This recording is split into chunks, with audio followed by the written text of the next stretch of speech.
Pour la 5e édition des 24 heures d'endurance tout-terrain de Paris, c'est une nouvelle fois à Chevannes, dans l'Essonne, que se sont retrouvés les 120 équipages engagés. Un rendez-vous matinal samedi pour 2 séances d'essais chronométrées. Le favori, c'est Toyota, vainqueur en 95 et 96 et qui aligne cette année 2 Land Cruiser. Le numéro 1 de l'équipage Picard-Ratet-Vanberg va malheureusement être victime de problèmes moteurs dès la première séance d'essais chrono.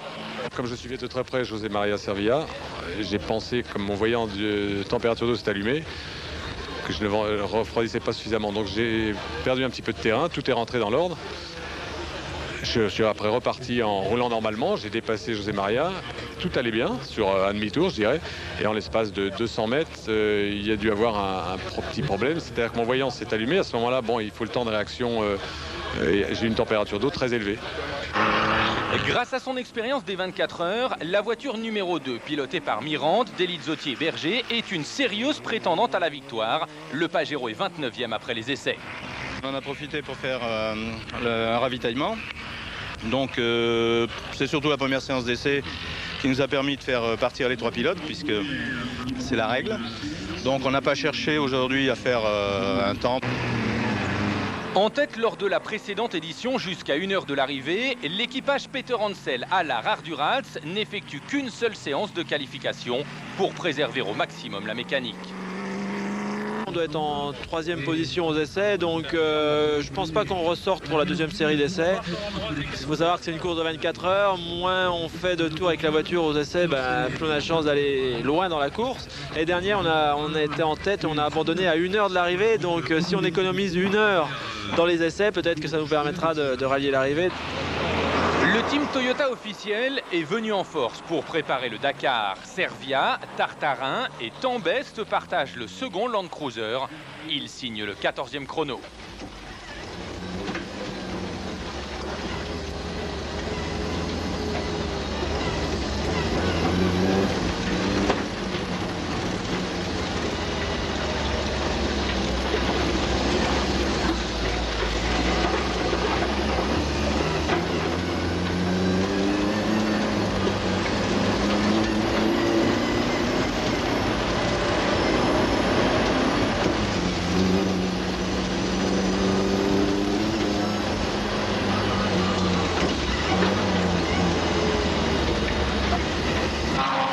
Enfin, c'est le buggy numéro 8 de l'équipage Maurice Bertuel de Lavergne qui réalise la pole position après avoir résolu des problèmes de boîte. On avait des problèmes justement les 3 premières courses, on avait je dirais un rapport de boîte un peu court, c'est-à-dire qu'en 5e on était obligé de lever le pied. Maintenant ça a l'air parfait, surtout sur ce circuit. À 16 heures précises, les 120 voitures engagées s'élancent pour 24 heures. Dès les premiers mètres, le buggy numéro 8 prend la tête devant les numéros 16 et 72.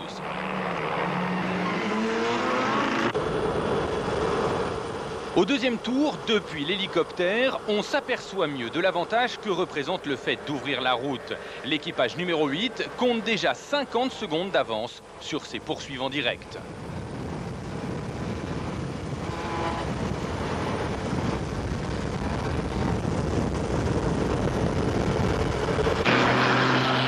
Après 20 minutes de course environ, premier coup dur chez les Toyota officiels. Vanberg rentre au stand. Le problème moteur constaté lors des qualifications n'a pas été résolu.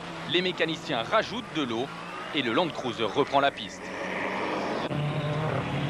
Après 1 heure de course, le buggy de Bouin, Fréclin et Lambert pointent à la seconde place du général, 2 minutes derrière le numéro 8. En 3e position, mais déjà à un tour, le buggy de Hortet et Krieger. Le premier 4x4 traditionnel à moteur diesel est le Toyota officiel numéro 10, piloté par Servia, Tartarin et l'ancien pilote de Formule 1, Patrick Tambay.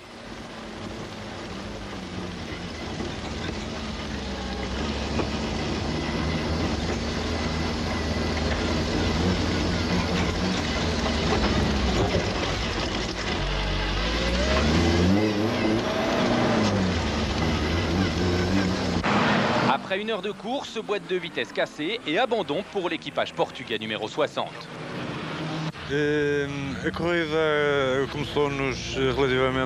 Nous avions pris un départ extrêmement prudent, car c'était très difficile avec la poussière. Et puis après quelques tours, nous avons eu un problème de boîte de vitesse. Les paliers ont été déformés et se sont cassés net. Malheureusement, la réparation n'est pas possible sur place. 1h30 après le départ, le PSK rentre en piste pour permettre à la direction de court-circuiter le bois, un endroit rendu très dangereux par la faible visibilité. 1 heure plus tard, le Toyota numéro 1 quitte la course. On n'a absolument pas cerné le problème. Et dans le tour de chauffe, la voiture s'est mise à fonctionner. C'est-à-dire qu'on suppose qu'au niveau de la segmentation, on devait avoir un petit peu de poussière d'aluminium et que tout est rentré donc on était vraiment gonflé. Et puis là, au fil des tours, on s'est aperçu que la voiture prenait la température. Dès qu'on accélérait un petit peu, on prenait beaucoup de température d'eau. Un mot de l'équipe Speedy Star Mobile, composée de 3 voitures. La numéro 100, pilotée par Christophe Collaro, José Garcia et Gérard Poussin. La numéro 14, confiée à Mognotte, Lavanchy et Gélin. Et la numéro 101, pilotée par Bigard, Touroul et Chéreau. Après 2 heures de course, la numéro 100 occupe la 74e place. La 14 est 71e. Quant à la 101, elle est 59e. Mais Jean-Marie Bigard va être victime d'un impressionnant problème mécanique.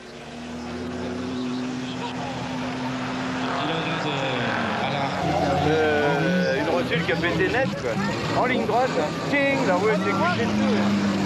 J'étais bien, j'ai jamais fait l'auto, j'étais toujours sur les bottes, elle roule comme une horloge. Elle a rien, hein, c'est une rotule, c'est tout, elle a rien d'autre. Une seule des 3 voitures terminera classée à la 38e place, celle des patineurs Sophie Mognotte et Pascal Lavanchy et de l'actrice Fiona Gélin.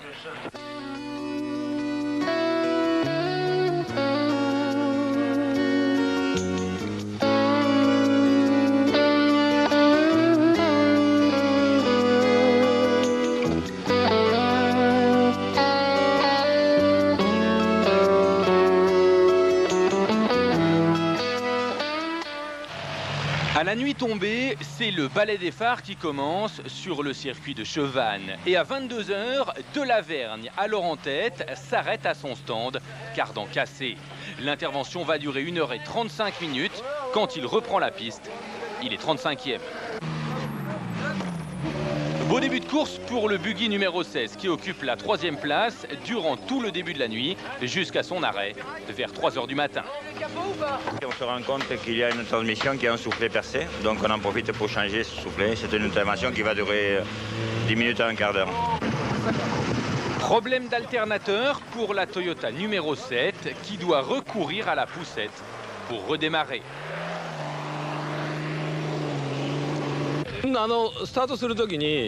Mes coéquipiers ont bien roulé avec moi, donc on est en bonne position.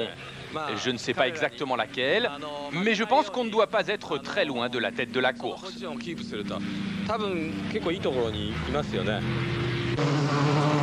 Depuis l'arrêt du buggy numéro 8, Allard, Peter Hansel et Arduratz sont solidement installés en tête de la course avec 3 tours d'avance sur leurs poursuivants. Franck Allard a toutes les raisons de se montrer confiant. La voiture tourne comme une horloge. Ce qu'il faut maintenant, c'est absolument gérer, essayer de sentir le terrain et de tout faire pour économiser la voiture. Et puis je pense que maintenant, il faut attendre le jour. Et puis après ça, au jour, en fonction de la place que l'on aura, de l'avance ou du retard que l'on aura, on décidera s'il faut aller plus vite ou pas. Là, on essaie de tenir un rythme. Mon stand me donne les temps. Et à partir de là, on essaie de se calquer sur une cadence que notre team manager considère comme bonne, et puis ça roule. Bon, je ne sais pas très bien, je crois qu'on est toujours en tête. À la mi-course, à 4 h du matin, le buggy numéro 12 devance le Discovery numéro 17. Le Toyota 84 occupe quant à lui la 3e place. Dans le camp Toyota, les problèmes s'accumulent sur la voiture numéro 10. Le tout sur un 24 heures, c'est de ne pas s'arrêter, essayer d'être très régulier. Et on vient de faire déjà 3 arrêts au stand pour des petites vérifications techniques. C'est vrai que ça fait perdre du temps et devant ça progresse. Donc on n'est pas en très forte position pour l'instant, mais bon, la course n'est pas finie. À 4h30, la Toyota occupe la 9e place. 1 heure plus tard, abandon du Proto ZX numéro 102 qui est parti en tonneau. Changement de pilote pour le Mitsubishi Pajero numéro 2 qui fait une course prudente. En ce moment, on est 7e, on navigue entre la 7e et la 4e place. On est tous dans le même tour, donc c'est assez chaud, quoi. Ça va très vite. À l'aube, le buggy numéro 12 est donc toujours en tête, suivi par le Discovery numéro 17 et le Mitsubishi numéro 2 qui a gagné plusieurs places.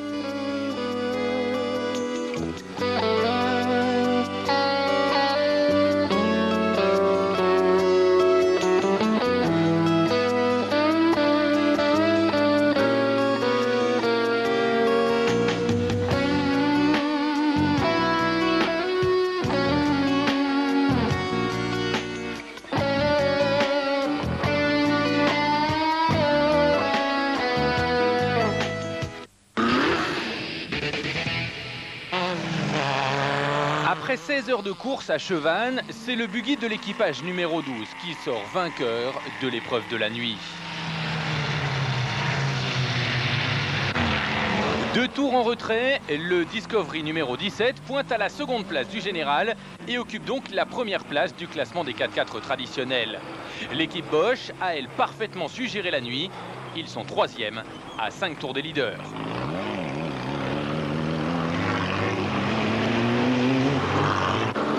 En 4e position, à 1 tour seulement du podium, le buggy Mégane de l'équipage Bartholin et Philippe. Quant au team Toyota France, les ennuis s'acharnent sur la seule voiture rescapée. Elle est 23e. Fatigue mécanique sur une rotule du triangle supérieur avant gauche. Elle a pété d'un coup, donc la voiture s'est couchée sur le côté. Enfin, pas la voiture, mais enfin la roue. Donc c'est rien, bon, on a pu remorquer. On prend 10 du tour, je crois, de pénaliser. On va réparer. Après 17 heures de course, 3 voitures sont en bagarre dans le même tour. Le buggy Peugeot 106, numéro 72, le buggy Mégane, numéro 13, et le Pajero Bosch, numéro 2, qui va malheureusement perdre tout espoir de podium lorsque la boîte de vitesse rend l'âme à 9 h du matin. Bien, moi. Ouais, ça.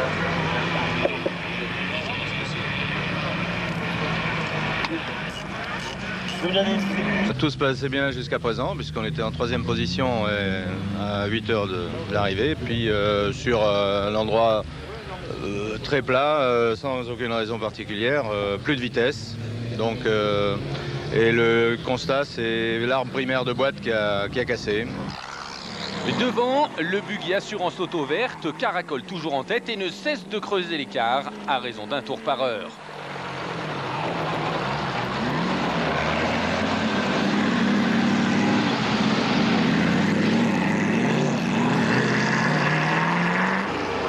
Loin derrière, l'équipage Bartholin Philippe, en 5e position, n'est plus qu'à 35 secondes de la 4e place, occupée par le buggy de Vincent Do, Smulevicci et Uzo.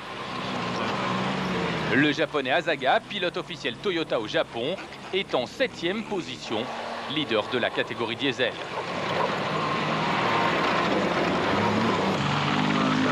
À la 21e heure, le buggy Mégane prend la 4e place, 1 tour seulement derrière le buggy 106 de Jean-Louis Hortet.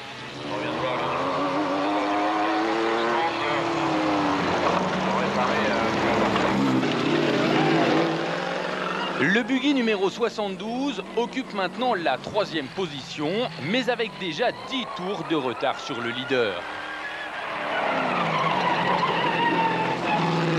Le buggy compte également 6 tours de retard sur le second, le Land Rover Discovery numéro 17 de Schatz, Barbry et Quinet.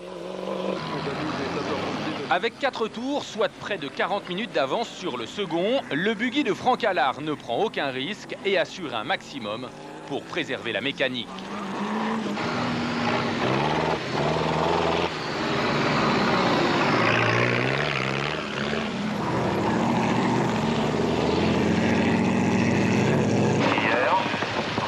Des crevaisons lors de ces 24 heures, il y en aura eu beaucoup, très pénalisantes au niveau temps. Elles peuvent aussi endommager les pièces de suspension.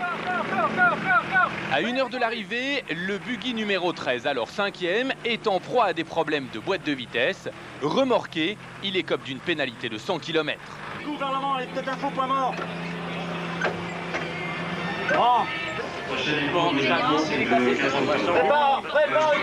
J'avais déjà eu une alerte lors de mon relais et la boîte restait bloquée.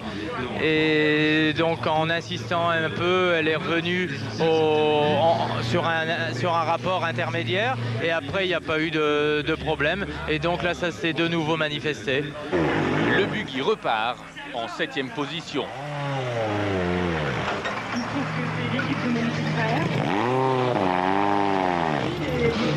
À l'arrivée, après le décompte des pénalités, on retrouve en 5e position le Discovery numéro 47.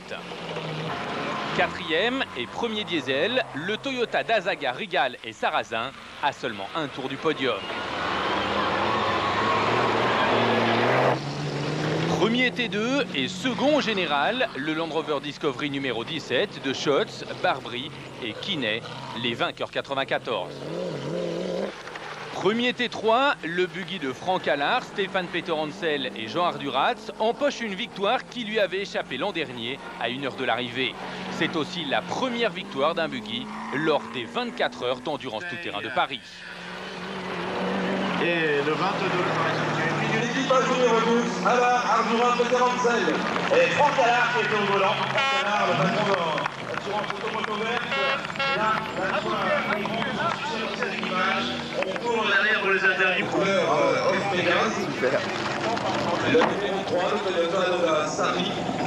C'est une grande satisfaction pour tout le monde, pour les mécanos d'abord et l'équipe qui constitue le team Assurance Auto Verte.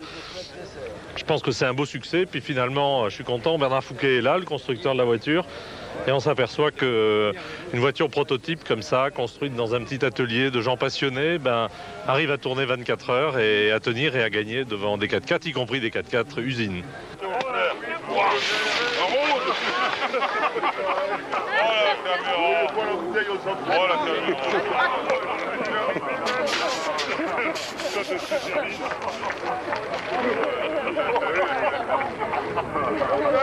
Le petit, c'est pas la vue, arrête.